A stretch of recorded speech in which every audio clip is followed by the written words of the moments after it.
بسم اللہ الرحمن الرحیم۔ ربی شرح لی صدری ویسر لی امری واحلل عقدۃ من لسانی یفقہوا قولی۔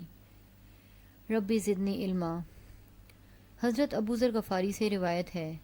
بیان کرتے ہیں کہ مجھ سے رسول اللہ صلی اللہ علیہ وآلہ وسلم نے ارشاد فرمایا کہ تم جہاں اور جس حالت میں ہو، خلوت میں ہو یا جلوت میں، آرام میں ہو یا تکلیف میں، اللہ تعالیٰ سے ڈرتے رہو اور تقویٰ تمہارا شعار ہو، اور ہر برائی کے پیچھے نیکی کرو، وہ اس کو مٹا دے گی، اور اللہ کے بندوں کے ساتھ اچھے اخلاق سے پیش آؤ۔ حضرت ایوب انصاری رضی اللہ عنہ سے مروی ہے کہ ایک شخص رسول اللہ صلی اللہ علیہ وآلہ وسلم کی خدمت میں حاضر ہوا اور عرض کیا کہ مجھے نصیحت فرمائیے اور مختصر فرمائیے تاکہ یاد رکھنا آسان ہو۔ آپ صلی اللہ علیہ وآلہ وسلم نے ارشاد فرمایا کہ ایک بات تو یاد رکھو کہ جب تم نماز کے لیے کھڑے ہو تو اس شخص کی سی نماز پڑھو جو سب کو الوداع کہنے والا اور سب سے رخصت ہونے والا ہو، یعنی دنیا سے جانے والے آدمی کی سی نماز جیسی نماز تمہاری ہونی چاہیے۔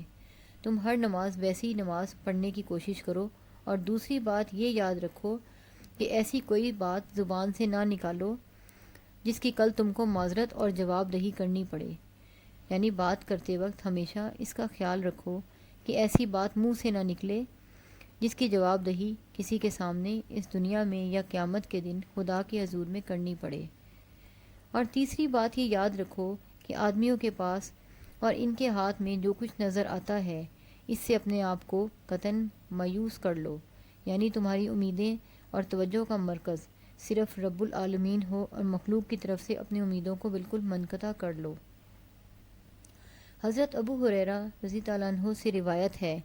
کہ رسول اللہ صلی اللہ علیہ وآلہ وسلم نے فرمایا،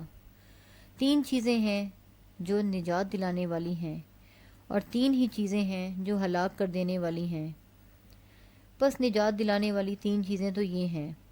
ایک خدا کا خوف خلوت میں اور جلوت میں، یا ظاہر میں اور باطن میں، اور دوسرے حق میں بات کہنا خوشی میں اور غصے میں، اور تیسرے میانہ روی خوشحالی میں اور تنگ دستی میں۔ اور ہلاک کرنے والی تین چیزیں یہ ہیں: وہ خواہش نفس جس کی پیروی کی جائے، وہ بخل جس کی اطاعت کی جائے، آدمی کی خود پسندی کی عادت، اور یہ ان سب میں سب سے زیادہ سخت ہے۔ حضرت عبداللہ بن عمرو رضی اللہ عنہ سے مروی ہے کہ رسول خدا صلی اللہ علیہ وآلہ وسلم نے ارشاد فرمایا، چار باتیں اور چار خصلتیں ایسی ہیں کہ اگر وہ تم کو نصیب ہو جائیں تو پھر دنیا اور اس کی نعمتوں کے فوت ہو جانے اور ہاتھ میں نہ آنے میں کوئی مذائقہ اور کوئی گھاٹا نہیں: امانت کی حفاظت، باتوں میں سچائی، حسن اخلاق، اور کھانے میں احتیاط اور پرہیزگاری۔ حضرت معاذ بن جبل رضی اللہ عنہ سے روایت ہے کہ رسول اللہ صلی اللہ علیہ وآلہ وسلم نے ایک دفعہ مجھے 10 باتوں کی وصیت فرمایا، اللہ کے ساتھ کسی کو شریک نہ کرو، اگرچہ تم کو قتل کر دیا جائے اور جلا ڈالا جائے، اور اپنے ماں باپ کی نافرمانی نہ کرو، اگرچہ وہ تم کو حکم دیں کہ اپنے اہل و عیال اور مال و منال چھوڑ کے نکل جاؤ، اور کبھی ایک فرض نماز بھی قصداً نہ چھوڑو، کیونکہ جس نے ایک فرض نماز بھی قصداً چھوڑی اس کے لیے اللہ کا عہد اور ذمہ نہیں رہا۔ اور ہرگز کبھی شراب نہ پیو، کیونکہ شراب نوشی سارے فواحش کی جڑ بنیاد ہے۔ اور ہر گناہ سے بچو، کیونکہ گناہوں کی وجہ سے اللہ تعالیٰ کا غصہ نازل ہوتا ہے۔ اور جہاد کے مارکے سے پیٹھ پھیر کے نہ بھاگو، اگرچہ کشتوں کے پشتے لگ رہے ہوں، اور جب تم کسی جگہ پر لوگوں کے ساتھ رہتے ہو اور وہاں موت کا بازار گرم ہو جائے تو تم وہیں جمے رہو، اور اپنے اہل و عیال پر اپنی استطاعت اور حیثیت کے مطابق خرچ کرو۔ نہ بخل سے کام لو، نہ پیسہ پاس ہوتے ہوئے ان کو تکلیف ہو، اور نہ خرچ کرنے میں اپنی حیثیت سے آگے بڑھو، اور ادب دینے کے لیے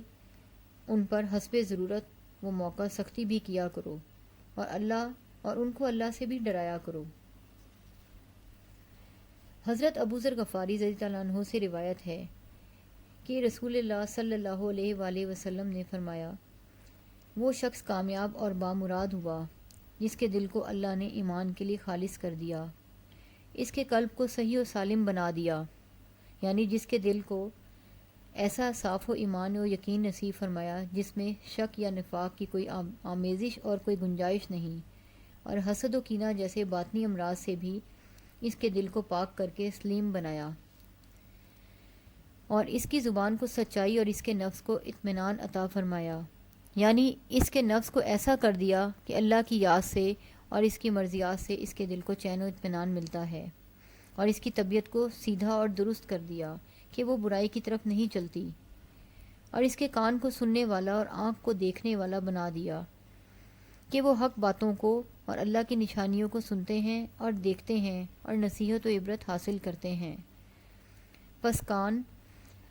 تو مثل کیف کے لیے ہے کہ باتیں اس کے راستے سے دل میں اس طرح جاتی ہیں جس طرح بوتل یا شیشی میں کوئی چیز کیف کے ذریعے جاتی ہے، اور آنکھ پہنچانے والے اور ٹھہرانے والے ہیں ان چیزوں میں جو قلب کو سونپتی ہے، اور بامراد اور کامیاب ہوا وہ شخص جس کے دل کو بنا دیا اللہ نے یاد رکھنے والا۔ عمرو بن میمون عودی رضی اللہ عنہ سے مروی ہے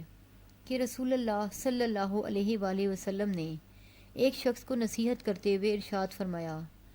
5 حالتوں کو دوسری 5 حالتوں کے آنے سے پہلے غنیمت جانو، اور ان سے جو فائدہ اٹھانا چاہیے وہ اٹھا لو۔ غنیمت جانو جوانی کو بڑھاپا آنے سے پہلے، اور غنیمت جانو تندرستی کو بیماری ہونے سے پہلے، اور غنیمت جانو خوشحالی اور فراخی کو ناداری اور تنگ دستی سے پہلے، اور غنیمت جانو فرصت اور فراغت کو مشغولیت سے پہلے، اور غنیمت جانو زندگی کو موت آنے سے پہلے۔ اللہ تعالی ہم سب کو ان چیزوں پر عمل کرنے کی توفیق عطا فرمائے، آمین۔